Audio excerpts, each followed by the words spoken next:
우리가 지난 한 주 동안 이 엘리야를 통해서 특세를 하면서 참 많은 은혜를 또 성도님과 나눌 수 있어 너무 감사했던 것 같습니다. 우리 성도님들이 그 새벽에 일찍 나오셔서 봉사해 주는 모습도 너무 감격스러웠고요. 또 하나님을 부르며 기도하는 모습들, 또 때로는 눈물 흘리며 회개하고 또 은혜를 구하는 그 모습들을 보면서 참 너무너무 행복했던 시간이었던 것 같습니다. 저 개인적으로 사실은 이 8월에 하나님께서 성도들과 기도해라 라는 그 마음을 이렇게 마음에 불을 붙여주셔가지고 하나님 어떤 본문으로 하면 좋을까요? 고민하는 중에 이 엘리야 이야기를 생각하고 말씀을 이렇게 준비했는데 월요일부터 아침부터 하나님이 계속 저에게 참 보여주시는 사인들이 있어서 하나님 자꾸 말씀에 이렇게 방향을 바꿔가시는 것들을 보면서 또 참 은혜가 되고 또 그것들을 준비하면서 기쁨이 넘쳤던 한 주간이었습니다. 여러분도 은혜 많이 받으셨나요? 네, 안 오신 분은 모르는 알 사람만 아는 은혜가 있는 줄 믿습니다. 네, 그런데 제가 보니까 제가 예전에 학생 때에 꼭 수련회 갔다 오면 항상 따라오는 진리가 있었어요. 뭔지 아세요, 여러분? 수련회에서 막 결단하고 은혜 받고 오면 집에 돌아가면 뭐가 기다리고 있죠? 축포와 케이크와 막 환영식, 퍼레이드 이런 건가요? 아니요. 꼭 엄마랑 이제 싸운다든지 아니면 동생이랑 싸운다든지 아니면 학교 가서 무슨 일이 있어서 받은 은혜를 왈칵 쏟아놓는 일이 분명히 있다라는 거죠. 그래 아니나 다를까 어제 저녁에도 한 분의 이제 성도님의 사연이 카톡을 제가 이게 받게 되었습니다.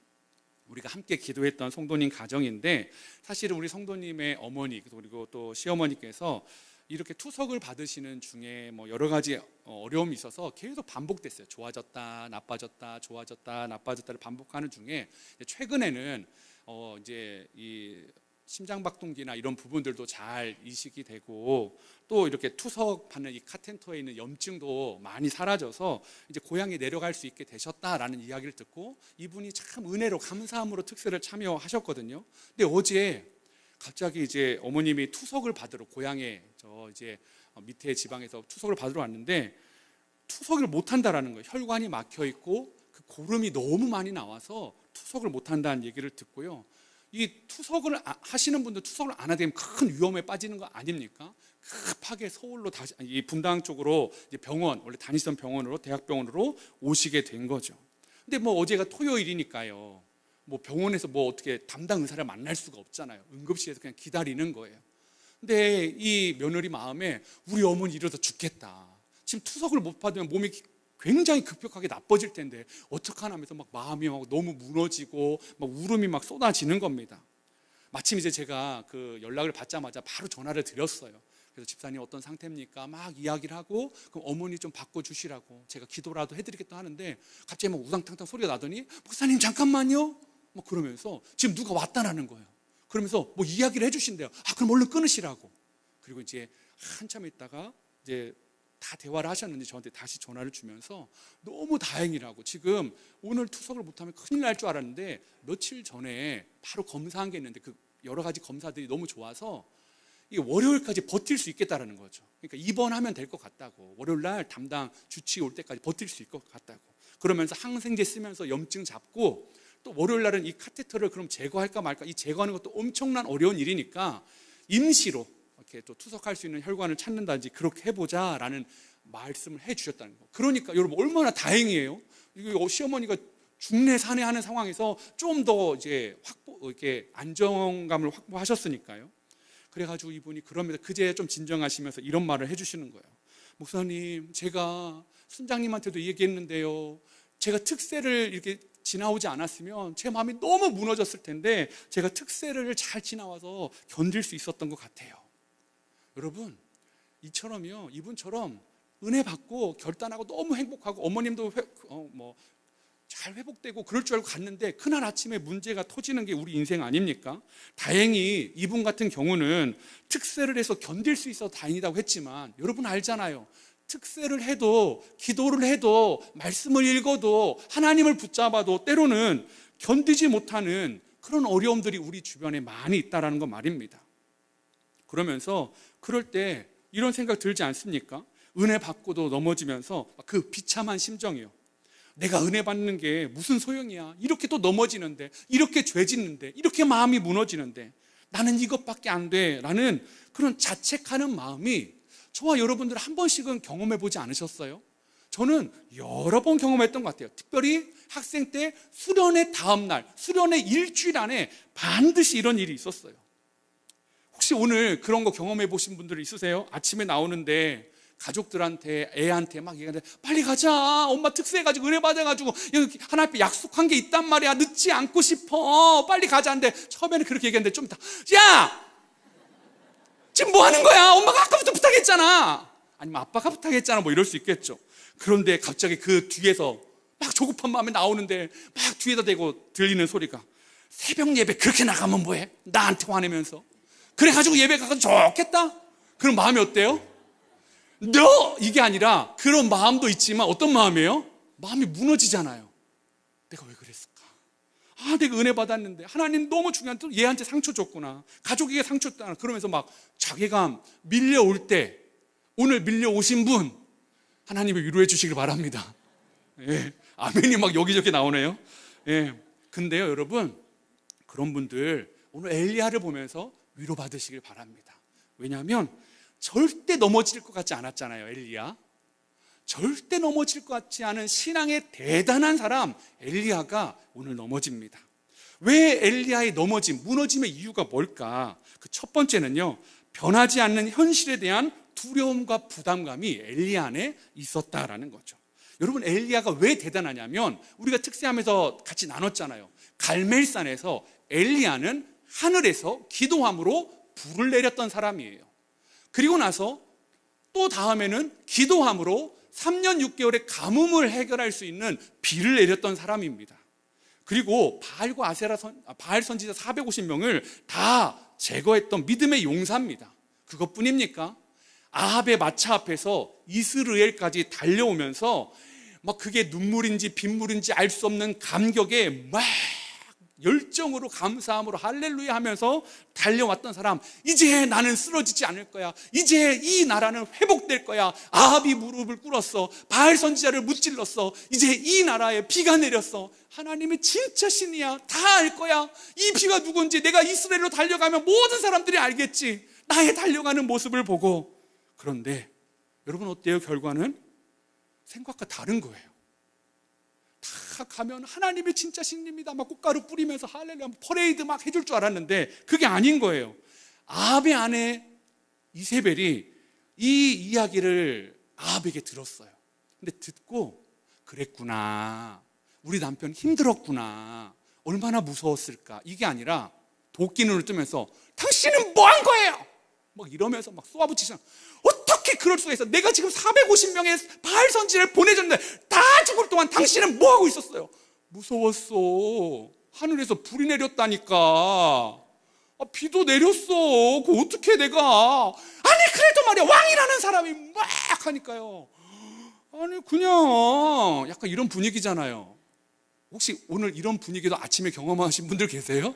그런 분들도 하나님 위로해 주시길 바랍니다. 그런데 이세벨이라는 여자가 남편한테만 그렇게 한 것이 아니라 화살을 엘리야에게 쏘아붙입니다. 그러면서 뭐라고 하냐면 회개하기는커녕 신들에게 맹세해요. 내일 이 시간까지 구체적인 시간을 딱 정한 다음에 내가 반드시 엘리야를 죽이겠다, 그렇지 않으면 내가 저주를 받을 것이다 라고. 여러분, 엘리야의 마음이 어떨까요? 야, 참, 하늘에서 불을 내린 사람이야 나. 야, 나 하늘에서 비를 내렸다니까. 야, 그 갈멜산에서 이스라엘까지 27km를 최신식 마차 앞에 달려도 지치지 않았던 사람이 나야. 아니 왕도 내 앞에서 아무 말 못했는데 그 왕의 부인이 뭐라고, 이게 지금 뭔 소리 하는 거야, 이래야 되잖아요. 그게 정상 아니에요? 근데 전혀 달라요. 뭐라고 하냐면 19장 3절이에요 19장 3절 우리 한번 같이 읽어볼까요? 시작. 그가 이 형편을 보고 일어나 자기의 생명을 위해 도망하여 유다에 속한 브엘세바에 이르러 자기의 사환을 그곳에 머물게 하고. 예, 그가 뭘 봤대요? 형편을 봤대요. 이게 달라진 거예요. 여러분, 이제까지 엘리야는 상황, 형편을 보는 사람이 아니었어요. 뭘 보는 사람이었죠? 하나님을 보는 사람이에요. 가루 한 움큼의 형편을 보는 사람이 아니라 그 가루 한 움큼으로 기적을 일으키시는 하나님을 봤던 사람이에요. 그는 손바닥만한 구름의 사이즈를 보는 사람이 아니라 그 작은 구름에서도 3년 6개월의 그 가뭄을 해갈시킬 수 있는 하나님의 능력을 봤던 사람인데, 희한해요. 왜 하필 그 큰 승리를 하고 이 이세벨이라는 그 여자가 뱉은 위협 앞에 이렇게 맥없이 무너지냐고요. 그가 이 형편을 보고 일어나 자기의 생명을 위해 도망했다. 근데 어디까지 도망가냐면 북이스라엘에 지금 이스라엘까지 뛰어갔는데, 거기서 북이스라엘에서 남쪽으로 내려오면 남쪽 유다라는 나라가 있는데, 그 유다의 맨 끝이 브엘세바입니다. 그래서 전체 이스라엘을 하나님이 보통 이스라엘을 표현하실 때 지형적으로 얘기할 때는 북쪽 끝이 단이에요. 단에서부터 남쪽 끝 브엘세바. 그래서 내가 단에서부터 브엘세바를 회복하겠다라는 것은 내가 온 이스라엘을 회복하겠다는 그런 의미인데, 지금 이 엘리야가 남쪽 유다 브엘세바까지 도망쳤어요. 좀 나라가 다르잖아요. 왕이 다르잖아요. 그러면 이제 이세벨의 손이 엘리야에게 미치지 않잖아요. 그러면 안심하면 되는데 마음이 한번 무너지니까요, 이 엘리야가 안심이 안 되는 거예요. 그래서 그 브엘세바에다가 자기의 종 사환은 두고 자기는 더 깊은 곳으로 나갑니다. 이스라엘 영토 바깥으로 나가요. 광야로 나갑니다. 그래서 광야에서 하룻길을 들어가고 있다라는 거죠. 여러분, 엘리야가 얼마나 두려워했는지 좀 느껴지십니까?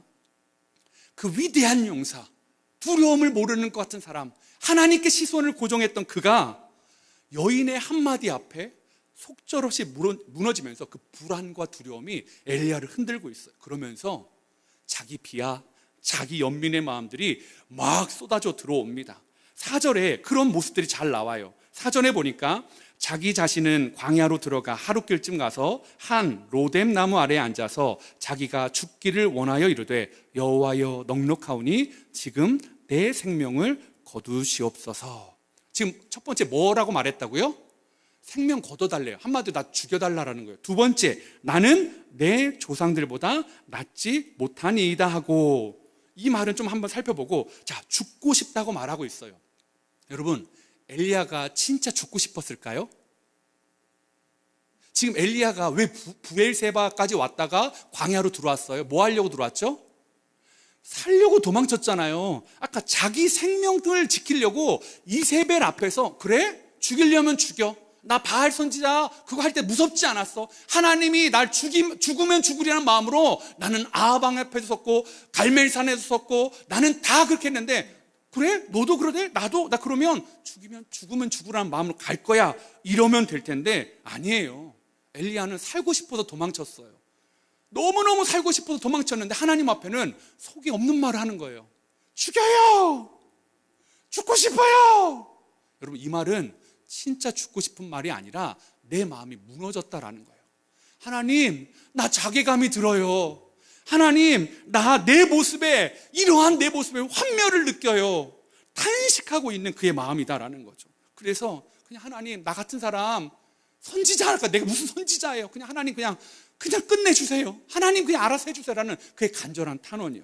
그리고 자신의 조상들보다 낫지 못하다라는 거예요. 나는 이 일을 감당할 사람이 아니다라는 거예요.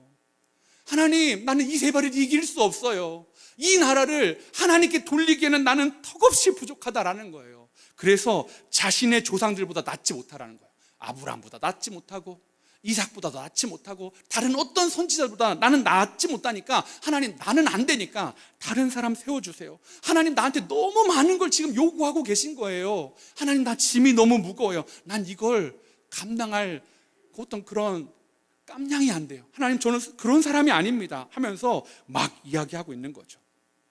그러면서도 왜 이렇게 이야기하는 줄 아세요? 자기만이 이 일을 할 수 있다라는 그 착각이요. 착각하고 있는 거예요. 내가 아니면 어떻게 바알과 아세라가 싸우겠습니까? 내가 아니었으면 불과 비를 어떻게 내리겠습니까? 그런 생각들이 은연중에 그의 안에 있다라는 거죠. 근데 이거는 여러분 오해잖아요. 엘리야만 그 아합의 시대에 싸운 게 아니었어요. 왕궁에서 조용히 싸웠던 사람, 믿음의 사람, 하나님이 너무 자랑하고 싶었던 사람 한 사람 있었잖아요. 누굽니까? 오바댜요. 그 사람도 싸우고 있었어요. 오늘 말씀 그 다음에는요, 하나님이 이렇게 말씀하세요. 우리가 읽지 않았지만 내가 바알에 무릎 꿇지 않은 7천의 사람을 남겨놨다. 이스라엘의 전 나라에서 하나님께 무릎 꿇지 않는 7천 명이 하나님을 위해 이사벨과 바알과 아세라와 싸우고 있고 자기의 사명을 다하고 있는데 엘리야는 내가 해야 된다라는 거죠. 나는 그거 할 수 없다라는 겁니다. 그 착각이 그의 안에 가득하다라는 것입니다. 그게 너무 무거웠던 것 같아요. 근데 여러분 한번 생각해 보세요. 갈멜산에서 불을 내린 거 엘리야의 능력입니까? 하나님의 능력입니까? 하나님의 능력이잖아요. 비를 내리게 한 거, 가뭄을 해결해 준 거 자기의 능력이에요? 하나님의 능력이에요? 하나님의 능력이에요. 가루 한 움큼으로 3년을 먹을 수 있는 그 놀라운 기적, 자기의 능력이 아니라 하나님의 능력인데 지금 엘리야가요, 하나님께 두는 시선이요, 엉망이 되어버렸어요. 마치 베드로가 풍랑 속에서 주님이 오는 걸 보고 주님이시여거든 나로 명하여 무리를 걷게 하십시오 라는 놀라운 믿음의 고백을 합니다. 주님이 오라라고 하죠. 시선을 주님께 뒀고 정말로 믿음으로 이 물에 뛰어들어서 무리를 걷지 않습니까? 그런데 얼마 몇 발자국 못 가서 어떻게 돼요? 주님이 아니라 풍랑을 보고 빠져들어가는 거예요. 엘리야가 지금 그 시선을 잃어버렸습니다. 근데 여러분, 저는 이 본문을 보면서 은근히 기뻤다요. 왜요? 왜 그랬을까요, 여러분? 엘리야도 나랑 뭐 별반 다르지 않네. 엄청난 거 하는 줄 알았더니 막 기도하면 놀라운 기적 보여주는 것 같은데, 이 사람도 별로 괜찮은데, 나도 그러면 이런 마음이 들더라고요. 여러분, 저와 여러분이 해야 될 게 뭘까요, 그러면? 엘리야도 우리와 성정이 같은 사람이에요. 근데 간절히 기도하니까 놀라운 기적을 행했어요. 그러면 저와 여러분이 해야 되는 건 주님께 시선을 고정하는 겁니다. 오늘 이 아침에, 이 주일에 내 평생에 이세벨의 목소리와 이세벨의 상황과 그 현실에 고정하는 것이 아니라 나는 다시 주님께 시선을 고정합니다 고백하고 나아가는 우리 귀한 성도님 되시기를 소망해 봅니다. 엘리야가 무너진 이유 두 번째는 누적된 피곤과 무기력 때문이다라는 거죠. 출산한 여성분들 출산하고 한 4주, 6주 이렇게 되면 여성분들에게 놀라운 무서운 병이 하나 찾아오죠. 여러분 뭔지 아세요 혹시? 아시네? 산후 우울증이요. 겪어보신 분들이 있으신가 봐요. 여러분 이 산후 우울증은요, 한 출산 후 4주에서 6주 사이에 이 산욕기 동안에요, 우울한 기분, 심한 불안감, 불면, 과도한 체중 변화, 의욕 저하, 집중력 저하, 자기 자신에 대한 가치 없음 또는 죄책감을 경험해서 심하면 자살이나 죽음에 대한 것들을 생각하는 시기, 그래서 마음의 어떤 일상생활의 기능을 떨어뜨리는 게 산후 우울증이래요. 그렇게 건강하고 너무나 행복했던 여성들이요, 아이를 낳고 이런 것들을 많이 경험하더라고요. 아마 이분에서도 이 성도님들 중도 그런 것들을 경험해 본 분들이 있을 거예요. 여러분, 근데요, 저는 이렇게 아이를 낳는 걸 경험해 보지 못했잖아요. 그것도 경험해 보지 못했냐, 그런 눈을 보지 마세요. 저는 불가능하잖아요. 근데 저는 옆에선 봤어요. 그게 얼마나 큰 고통스러운 일인지. 여성분의 눈이, 그건 지켜본 네가 뭘 알아. 약간 그런, 지금 여성분들 저를 호의와 동정으로 제가 또 어떻게 날 수는 없잖아요, 여러분. 근데요, 다 알지 못하지만 제가 알아요. 나 그냥 애 낳으러 들어갈게, 그렇게 들어가는 분은 한 명도 없더라고요. 두렵고 떨리지만 생명을 걸고 들어가시더라고요. 그래서 나올 때 보니까 제 아내도 아이 낳을 때 보니까 막 눈에 실핏줄 다 터지고 얼굴에 실핏줄 다 터지고 막 엄청 힘든 모습으로 나오더라고요. 그래서 보니까 막 힘을 줬는데도 안 되고 안 나오니까 나중에 힘이 없어가지고 하는데, 의사 선생님이 야속하게도 그런 아내의 의지와는 상관없이 산모님 힘내야 돼요. 마지막 힘 한 번 주면 애 나와요. 힘내십시오. 힘 주세요. 그러면 힘도 안 드는데 하고, 그때 죽을 똥 살똥해야 나오는 게 그렇게 속썩이고 있는 개잖아요. 네?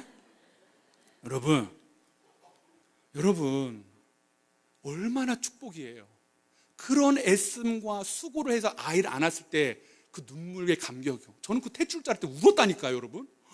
제가 아내한테 잘해야지 하면서 막 울었어요, 여러분. 그런데 그 놀라운 감격 뒤에 왜 몇 주 뒤에 산후 우울증이 올까요? 힘든 거예요. 내가 이걸 감당할 수 있거나 두려움이에요.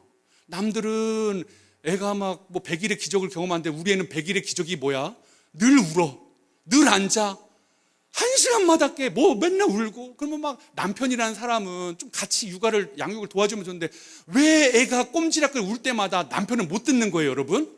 우리 남성 여러분 좀 대답 좀 해보세요. 왜 안 듣는 거예요? 뭐라고 할 게 없어요. 저도 그랬어요, 여러분. 여러분, 그럴 때 여성분들이 마음이 무너지잖아요. 나만 남았구나. 같이 결혼해서 애 키우는 나만 키우는 거구나. 그래서 마음이 막 무너지잖아요. 너무 기쁜 건 사실이에요. 근데 키우다 보면 그 기쁨도 잠도 못 자고 힘들고 불안하고 하면 어때요, 여러분? 마음이 짜증이 나고 불안하고 무서워서 막 화내요. 남편한테 짜증내고 심지어는 아이한테 짜증내요. 그리고 나서 아이가 잠들었을 때 우리 여성분들 어떤 마음이 제일 먼저 찾아와요? 목사님 오늘 왜 이렇게 많이 질문해요? 근데 모르니까 물어보는 거예요. 뭐 어떤 마음이냐고. 미안함이잖아요. 죄책감이잖아요. 내가 왜 그랬을까? 내가 나 원래 그런 사람 아닌데 내가 왜 요즘 이러지? 라는 거예요. 왜 그래요? 너무 기쁜 일이지만 지쳐 있어요. 육아에, 앞날을 모르는 현실에. 여러분, 그래서 불안한 거 아닙니까? 엘리야도 그랬어요. 갈멜산의 기적을 엄청나게 경험했어요. 아무나 경험할 수 없는 일이에요. 그런데 지쳤어요. 그날 아침부터 저녁까지 밥도 안 먹고 영적인 전투라도 민감하게 예민하게 계속 싸워야 되는 거였어요. 더 문제는 간절하게 7번을 또 기도했잖아요. 그리고 이스라엘까지 오는데 27km예요, 여러분. 비가 와요. 흙탕물이에요. 미끄러워요. 옷은 다 젖었어요. 그런데 이게 무슨 슬로우 조깅도 아니고 아니면 워킹도 아니고 그 마차 앞에서 아하방 앞에서 달려가니까 전력 질주한 거예요. 27km를 마라톤 선수처럼 달린 거라고요. 그러면 은혜의 고향감, 하나님이 나와 함께 하신다 그 기쁨도 있지만 그가 인지하지 못한 사이에 그 안에 뭐가 있는 거예요? 지쳐가고 있는 육신이 있었다라는 거죠. 여러분, 사단은요, 엘리야가 가장 영적으로 충만할 때 그를 건드려요. 엘리야만 그럴까요? 예수님이요. 예수님 언제 사단이 시험했죠? 40일 금식하실 때, 영적으로 가장 예민할 때, 하나님과 가장 가까울 때 금식하며 음식도 안 드시면서 막 기도할 때 와요. 왜 옵니까? 져주려고 옵니까? 아니죠. 넘어뜨릴 확신이 있으니까 오는 거죠. 왜요? 영적으로는 충만하지만 육신이 약해진 걸 아는 거예요. 영적으로 탁월하지만 이 육신 건드리면 영적까지 영향이 미친다는 걸 사단은 너무나 잘 안다라는 겁니다. 여러분, 그게 이 사단이 인간을 너무나 잘 아는 거죠. 여러분, 혹시 여러분 안에 영적으로 막 특세 은혜 받으셨는데 막 픽픽 쓰러지고 오늘 아침에 쓰러지신 분들 이번 주에 좀 주무세요. 자셔야 돼요. 제가 보니까 이제 8월에 사실은 설교를 한 4번 정도 이렇게 내려놓고 성도님한테, 성도님 제가 이제 2학기 특세 준비하고 2학기 행사들 준비하고 또 기도하며 성도님 돌아보는 시간 갖겠습니다 하면서 뭐 정말 놀러 가지 않고 정말 저 위에서 갇혀가지고 맨날 말씀 보고 기도하고 막 성도님들 아프신 분들 신방하고 그랬거든요. 그러다 보니까 막 영적으로 막 살아나는 거예요. 너무너무 좋더라고요. 근데 제가 일주일간 평균 수면 시간이 2시간 30분이었어요. 막 하나님이 아침에 뭐 다른 거 딱 사인 주시면 그동안 준비했던 마음 이거 버려. 이거 하나님 이거 주셔서 우리 성도한테 이 마음인 것 같아. 그러면 다시 막 하고 막 하는데 한 목요일쯤 되니까 막 하는데 제가 막 제 이 막 노트에 막 이상한 줄이 막 그어져 있는 거예요. 이게 무슨 하나님의 뜻인가 봤더니 뜻이 아니고 졸아가지고. 근데 그게 막 이렇게 계속 되는 2시간 반씩 막 한 4, 5일 달리니까 그렇게 되더라고요. 근데요, 그래도 행복했어요. 오늘도 행복해 보이잖아요. 네, 행복합니다. 그런데 여러분, 제가 그 하나님이 주신 말씀과 은혜 때문에 왔어요. 진짜 행복했어요. 그런데 내가 왜 작년보다 좀 덜 힘들지? 곰곰이 생각해 봤거든요. 이유가 있더라고요. 제가 전반기 한 5월에 굉장히 몸이 힘들었습니다. 아마 아시는 분들은 아실 거예요. 막 몸이 좀 다운되고 힘들고 막 여기저기 막 다 터지고 뭐 막 운동해야 되는 건 알지만 그 운동을 해야 되는 건 알지만 나갈 힘이 없는 상태. 누가 막 뭐라고 아내가 그래도 좀 악순환을 끊어야 된다 하는데도 알지만 못 나가는 상태. 완전 그러기 상태였거든요. 그러면서 제가 이 8월에 기도하면서 회복하고 싶은 게 영성뿐만 아니라 육체의 힘이었어요. 그래서 아침 저녁으로 걷고 뛰고 하면서 사실은 제가 보니까 개척하고 몸이 한 20kg가 여러분 알지 모르겠는데 20kg가 쪘거든요. 그랬어요, 목사님? 그런 표정. 관심 좀 가져주세요, 여러분.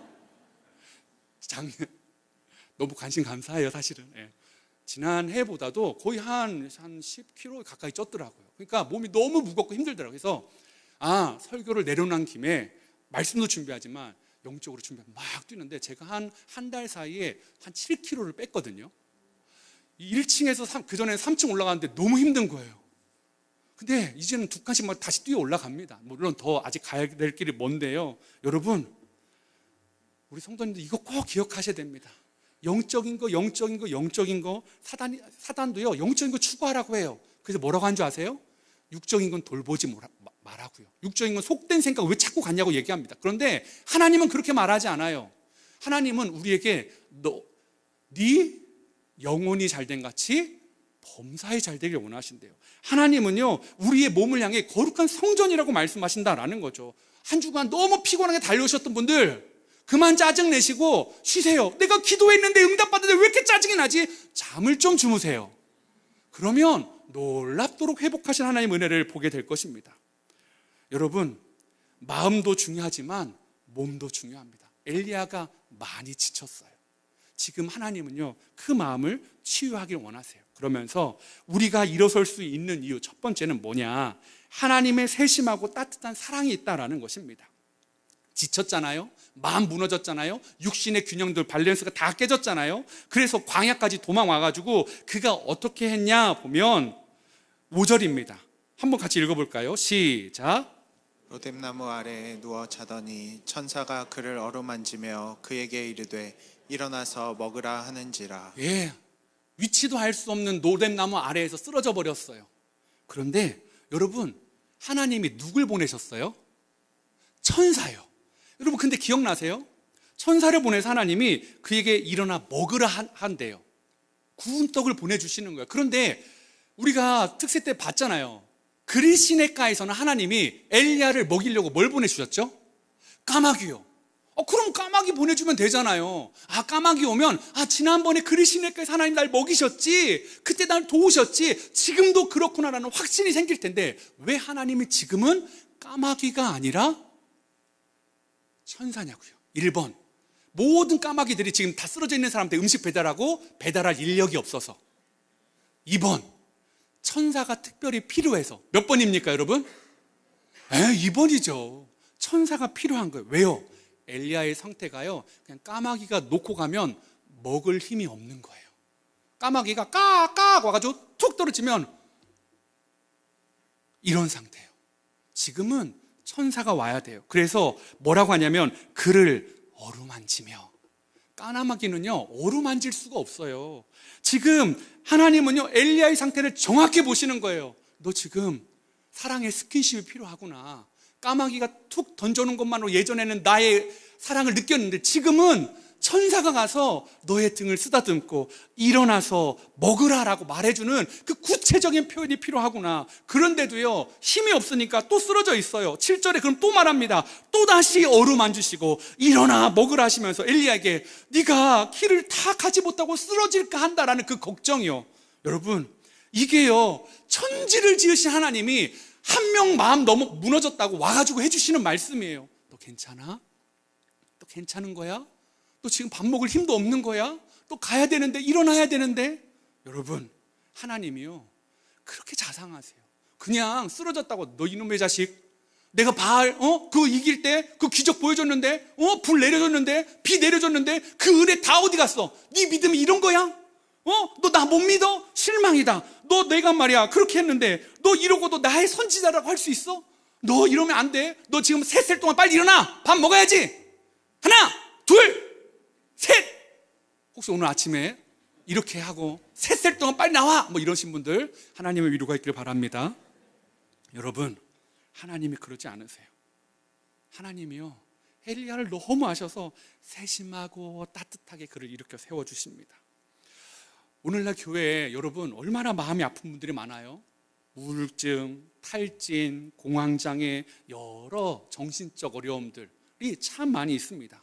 지금은 그러지 않는데요 초기만 해도요 이러한 일들을 교회에서 오픈하는 게 성도님한테 쉽지가 않았어요. 왜요? 나 우울증이야, 나 공황장애야, 나 번아웃 됐어. 그러면 뭐라고 해요? 예수 믿은 사람이 그러면 안 되지. 예수 믿는 사람은 날마다 새로워야 되는데 성령이 지금 뭔가 기도를 안 해서 그래. 뚫어내. 기도 내가 얼마나 많이 했네. 더해. 더했어. 안 돼. 더해. 그래서 막 정죄했던 게 옛날 아닙니까? 여러분, 그런데요, 그런 분들이요, 그래서 나 힘들다고 했는데 느끼는 게 뭐예요? 죄책감이요. 그렇구나, 내가 이겨내지 못했구나, 그런 낙심이요. 그런데 오늘 이 말씀 보세요. 하나님이 엘리야를 어떻게 대하시는지요. 몰아치지 않으세요. 어루만지세요. 일어나 먹으래요. 또 누워서 자면 또 보내셔서 일어나 먹으라고 말씀하세요. 여러분, 하나님의 사랑은 그런 사랑이십니다. 여러분 믿으십니까? 하나님이 여러분의 마음을 살피시고 계시고, 지난번에는 까마귀였는데 이번에는 그거 가지고 안 되면 천사를 보내세요. 천사 가지고도 안 되면 어떡할까요? 하나님이 직접 오시겠죠. 여러분의 마음 가운데 성령의 불릴 듯 일어나서 여러분의 만짐을 만지시고 위로하시고, 제발 일어나라 아들아, 딸아, 너 이 죄의 문제 이제 그만 쓰러졌으면 좋겠는데, 너 이거 이제 또 이 은혜 받고 또 가야 되는데, 그렇게 말씀하시는 분이요. 여러분, 저는 이게 엘리야를 목양하시는 하나님이라고 믿습니다.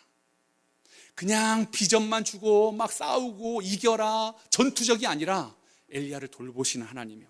저는 특세가 그런 시간이라고 믿어요. 하나님 우리에게 비전을 주고, 하나님 우리에게 칼을 들고 죄를 끊어버리라고도 하고 하지만, 와서 기도할 수 없는 분들, 순장님이 가자고 해서 자리를 지키고, 아내가 가자고 해서 남편이 가자고 해서 자리를 지키는데 나는 기도할 힘이 없는데, 그런 분들에게 막 칼을 들고 끊어버리라고 하면 뭘 끊냐고요. 그런 분들에게 주님 뭐라고요? 일어나라, 어루만지시고 해주시는 것 세심하게 반복하시는 분. 사랑하는 성도님들, 특세에 많이 은혜 누리셨습니까? 아니면 너무 많이 지쳐서 난 특세에 올 힘도 없었다는 분, 오늘 이 시간 여러분의 쓰러져 있는 그 로뎀나무 아래로 주님이 찾아와 주셔서 어루만지시고 여러분의 힘든 지친 마음을 위로하시고 일으켜 세워주시는 그 은혜를 경험하길 소망해 봅니다. 우리가 일어날 수 있는 이유 두 번째는요, 우리의 실수도 최선으로 바꿔주시는 하나님이요. 여러분, 엘리야가요 그렇게 도망쳐서 도착한 곳이 어디냐면 하나님의 산 호렙이래요. 왜 산을 하나님의 산이라고 하냐면, 이 호렙산이 우리가 잘 아는 단어로는 똑같은 단어로 신의 산이에요. 신의 산에서는 출애굽 과정 가운데 하나님께서 임재하셔서 언약궤 두 돌판을 주셨던 곳이, 하나님과 이스라엘 백성이 약속을 맺었던 곳이 신의 산 호렙산이에요. 엘리야가 그래, 나 너무 힘든데 하나님 찾아가자가 아니었어요. 그냥 이세벨이 무서워서 도망쳤어요. 도망치다가 부엘세바까지 왔는데 불안해하니까 광야로 갔는데, 광야에서 어디로 갈지 모르니까 그나마 아는 데가 호렙산이었어요. 그래서 갔지 않았을까요?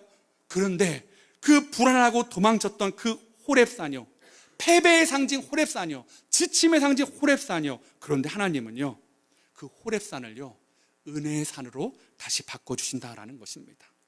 그곳에서 만나주세요.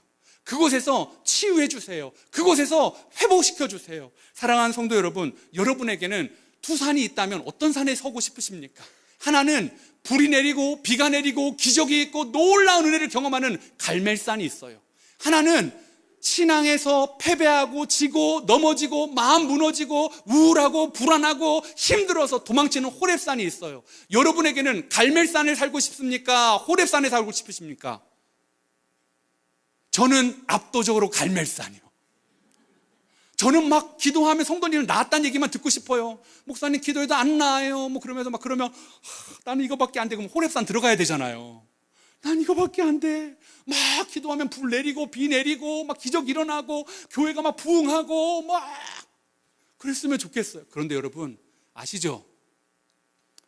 우리 안에 호렙산보다 훨씬 많은 산이 어떤 산이에요? 아니다, 큰일 날 뻔했네요. 갈멜산보다 훨씬 더 많은 게 뭐예요? 호렙산이에요. 도전했는데 넘어지고 은혜 받았는데 까먹고 마음 무너지고 죄책감과 실망과 아픔 가운데 있는 그 산이요. 여러분, 그런데요 하나님은 그 호렙산을 실패의 장소로 두지 않으세요. 너한테 그 호렙산이 그렇게 아프니? 너한테 호렙산이 그렇게 치명적이니 내가 너를 어루만져 줄게. 내가 너를 찾아갈게. 호렙산이 나를 만나는 은혜의 장소가 되게 해줄게. 사랑하는 성도 여러분, 그 하나님을요, 여러분 경험하기를 원합니다. 어떤 갈멜산보다도 나한테 아름다운 호렙산으로 바꿔주시는 하나님의 사랑을 저와 여러분이 경험하시길 축복합니다.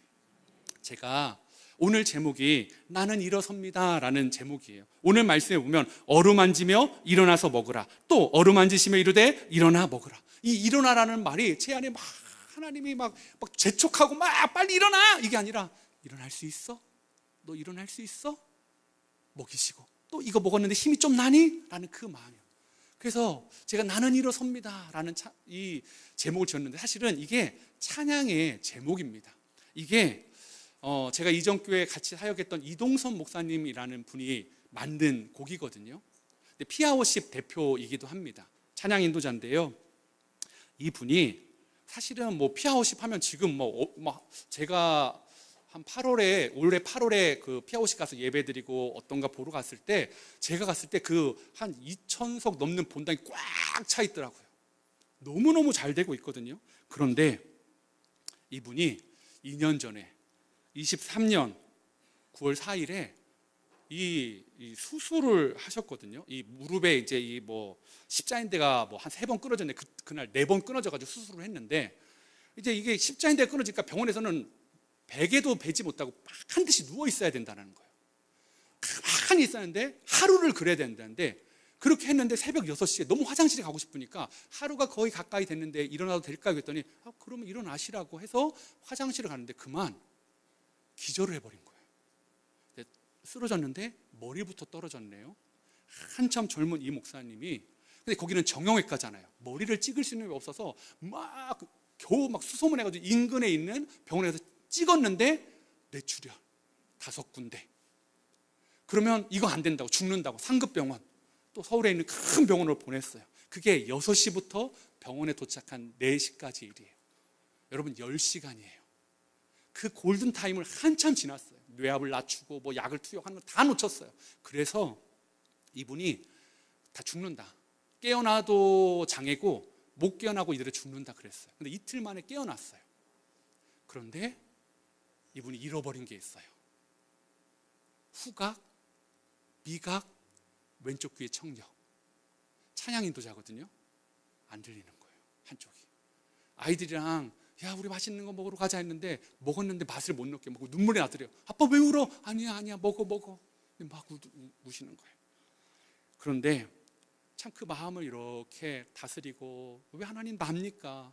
왜 나를 이렇게, 하나님 나 찬양인데 어떻게 해요? 나 어떻게 사역합니까? 나 이제 어떡합니까? 나 하나님 이루어서 이렇게 했는데 이게 접니까? 그런데요. 그래서 나중에 그래도 마음이 회복되고 막 여기저기 가서 간증도 하고 이랬는데 이 목사님이 모르는 시간이 있었던 거예요. 자기는 깨어난 이후의 시간은 아는데, 그래서 그 이후의 시간에 대해서 막 이렇게 간증했는데 돌아오는 길에 아내가 당신이 모르는 6시부터 4시까지의 일이 있다. 골든타임도 다 놓치고 이 전두엽, 이 신경이 다 지나가는 거기에 다 해가지고 의사가 미각, 후각, 청각 뿐만 아니라 시각, 언어 능력, 모든 능력을 다 상실할 수 있다고 했는데 하나님이 10시간 동안 피를 막아주신 거다. 하나님이 당신을 세심하게 다 막아주시고 지켜주셨다.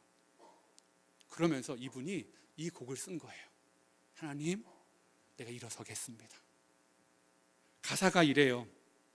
어둠 속에 아무것도 보이지 않아도 주님의 약속을 잊을 때에도. 얼마나 낙심되면 엘리야가 이 목사님 잊어버렸겠습니까? 주가 붙드시기에 어떤 삶인 줄 아세요? 버텨내는 삶. 그게 주가 원하는 삶. 절망 중에 무엇 하나 들리지 않아도 예수의 능력이 내 삶에 힘을 잃어도 주의 자녀이기에 예배하는 삶. 주가 원하는 삶. 사실 제가 이 찬양 우리 성도님이 잘 아실까? 그래서 좀 아는, 제가 보통 이 설교 뒤에는 좀 잘 아시는 찬양으로 같이 힘있게 나아가는데요. 여러분 모르시더라도 가사를 한번 잘 보세요. 우리가 어떻게 살아가야 되는지, 주님이 여러분에게 뭐라고 말하는지 우리 한번 가사를 보고 아시는 분은 부르시면서 한번 하나님께 이 마음을 가지고 나아가기를 원합니다. 어둠 속에 아무